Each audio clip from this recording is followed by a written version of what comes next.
Siena has a couple of greatest hits like the Duomo and the Campo, but what if you've already seen those? Say you've already taken a half-day walking tour and you want to see what else Siena has to offer. Let's start with the watery things. Fontebranda is a huge 13th century wash house mentioned by Dante and Boccaccio. Its 3 Gothic bays contained progressively less clean water for drinking, washing, and animals.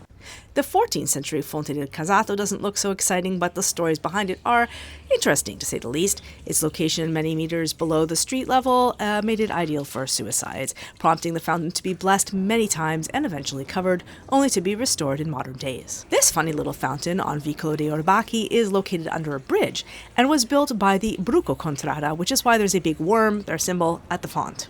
And now for the slightly creepy. Overlooking that fountain is a window that has an eternally naked woman in it. It's a work by artist Pier Luigi Olla from 1995, with some mysterious symbols still to be interpreted.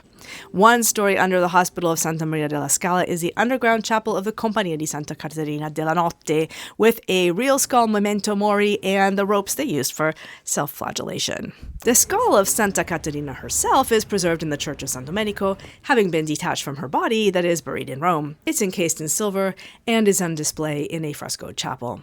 So one side is also a reliquary of her right thumb.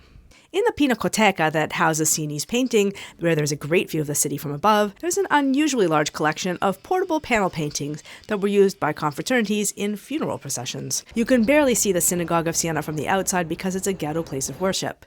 The Rococo interior is in sumptuous contrast to it, as is the value of some of its possessions like the Intarsia Elias chair.